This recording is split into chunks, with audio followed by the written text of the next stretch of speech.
Hi, it's Mr. Duffy.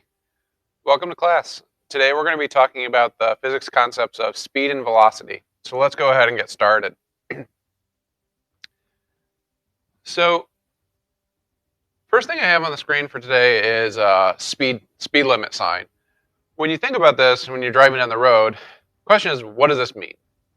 What does 10 miles per hour mean, or 10 kilometers per hour, whatever it is? What does that mean for you and your car? A lot of the times I get answers of, that basically means I can, my odometer or my speedometer on my car can't go past 10, or a lot of people think it's funny in jokes. Oh, that means you can go about 20 miles per hour, okay. Well, that's true. But anyways, what that means is your car should not be going faster than 10 miles in every hour. So if you drove your car straight for 10 miles, or just drove your car for an hour, you would have gone 10 miles. That's what that sign is indicating, and you shouldn't, go faster than that. But what do you need to know to be able to calculate that information? What information do you need to know to be able to calculate the speed of something? In this example, the speed of a ball rolling across your desk. Again, I would ask for normally some ideas. Um, Comes across maybe the position. Maybe we need to know the position of the ball. Maybe what position? What positions are specifically important in this example? Well, again, you would need to know where it started, X initial, and where it ended. Okay, X final. Okay, so you need to know the start and the end points of that. With the start and end points, the change in your position, that basically allows you to find the distance that it travels. Okay, we also talked about displacement as well in our last lesson. So maybe that means we need to find, again, the displacement. We'd have a positive or negative displacement so far, because we're talking about one-dimensional motion. So again, it's just a, um, right or left, up or down, a displacement as well would be more specific. And then we also need one more final thing for speed, is how much time did it take to do that? And so we're adding on from yesterday's lesson by adding the time factor. So again, those are the kind of things we need for finding the speed of something. And to then take and find the speed of something, we need an equation. And really, again, it's just distance over time. How the change in position, the change in distance, divided by the change in time for that change in distance. So speed equals delta d, change in distance, over change in time, which would be delta t. The triangle symbol means delta, change in. Now, when we say speed of something, whatever the speed of it is, we have to include a units. So the units would be basically, again, what was the change in distance? What was that measured in? Was that in meters? Was that centimeters? Was that kilometers, miles, whatever. And then the unit for time is normally in seconds.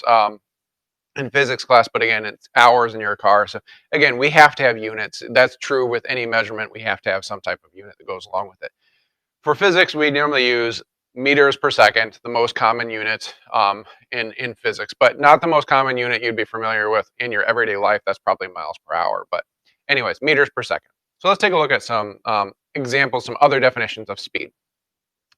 So there's two different types of speed that we would talk about in physics class. Normally, it's going to be the average speed. So the average speed over your entire trip. How far did you go? What was the distance covered over the entire time that your trip took? Again, usually the one we calculate, but it's not always the instantaneous speed. So instantaneous speed, on the other hand, is how fast you are going at a specific instance. And you can kind of see that maybe your average speed might have been like 20 miles per hour, but at a particular point in time, you might have been going, not paying attention, and your speed might have been 30 miles per hour. So again, you would have different average speed and instantaneous speed. If you're moving, you have cruise control on your car, your instantaneous speed and your average speed should be the same. So you're going down the road, you're on the highway, and you just set your cruise at 65 miles an hour, then they should be, again, the same instantaneous and average speed for the time that you're on the highway. Okay, so sometimes they can mean the same, sometimes they mean different. And this is an example where, you might want to calculate your average speed, but that's not what's happening. So if a police officer's on the side of the road and he's got his laser gun pointing at you, trying to get your speed, He's getting your instantaneous speed, the speed you're going in that particular instance. And again, they don't care what your average speed was over your entire trip. It's just like, were you going over the speed limit at that particular time? The answer is yes, you get a ticket. If the answer is no, then you're good to go. They're not hopefully not going to pull you over. So, anyways, you can see the importance of these two different definitions for speed. Now let's look at some problem examples. These are, again, not super difficult ones, but person's walking 15 miles in 3 hours. What is the person's speed in miles per hour? Okay, 15 is the distance traveled, change in distance, and time is 3 hours. 15 divided by 3 is 5, so you have 5 miles per hour. Is that an instantaneous or average speed? Well, that would be the average speed. A sprinter runs 400 meters in 50 seconds. What is the sprinter's speed in meters per second?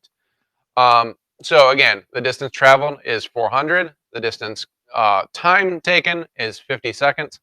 400 divided by 50, I think it comes out to be 8, but let me double check. Yes, 8 meters per second. Is that an average speed or instantaneous? That would be an average speed. Maybe it was going a little faster at the start or a little slower, who knows. Not last one, but a dog is running at a constant speed of 5 meters per second. How fast is the dog running after 5 seconds? How far did the dog travel? So actually, we got a couple questions here, and I think this one might be useful to write out. So he's running at a constant speed of 5 meters per second. How fast is the dog running after 5 seconds? That's kind of a trick question. He's starting constant speed means it's the same. The average speed and the instantaneous speed are the same. So after 5 seconds, he's still running 5 meters per second. How far did the dog run after 5 seconds then? How far did he go? So if we have a average speed, constant speed, instantaneous speed, they're all the same. So again, speed equals distance, change in distance over change in time. If my speed is 5 meters per second, and I want to know my change in distance and my time is 5 seconds, then basically, again, I need to just move. I'm dividing by 5 on the right, so I need to move that and multiply by 5 to get rid of it and multiply by 5 over here. So 5 times 5 is 25 meters, and that would be my change in distance. Seconds cancels out. Is that an instantaneous speed or an average speed? It's both. So that is actually both because it's constant. It's always moving that speed the whole time. Okay, this is my last question for speed. Is a dragonfly flies 24 miles in 2 hours. What's the average speed for the entire trip? 24 divided by 2 is 12 miles an hour. So again, not too difficult on these ones. Now, we talked about speed pretty much this whole entire time, but we learned that speed, there are some different terms for things in physics than we might be, accustomed to. One of those different terms is velocity. Speed is what we're probably more familiar with, but velocity is what we normally refer to in physics. And velocity really just means it's a vector quantity. It's speed with a given direction. So in our last lesson, we talked about position, distance, and displacement. Speed is distance over time, and velocity is displacement over time. You can see where that's just changed. I crossed out distance and wrote displacement, and displacement is represented with an x. So again, velocity, the slight difference here between velocity and speed is the direction portion. So an example, a speed might be 60 miles an hour. Velocity would be 60 miles per hour south. 23 kilometers per second would be speed. 23 kilometers per second up could be a velocity. Now, when we're talking about one-dimensional motion, like again in this unit, a lot of the times speed and velocity doesn't necessarily matter because what we're going to be referring to is just things along one direction. And so a positive speed might mean I'm moving to the right, but really that's a positive velocity because we again said right is positive. A negative velocity would be to the left. Again, it just means a negative speed and you're moving to the left. The speed to the left would be, again, negative velocity. Up, positive, down, negative. Again, that's kind of the way it goes here. In one-dimensional motion, we just really have to keep in mind the positive and negative portions. But when we move into two-dimensional motion, again, direction is going to be more important because you're going to have, maybe you're going northeast or, southwest, who knows. But again, that's where terms speed and velocity have slightly different because of different difference in direction. Okay, well, that's our lesson for today. So hopefully you understand a little bit better the difference in terms between speed and velocity. And I hope this video makes sense to you. And thank you for watching.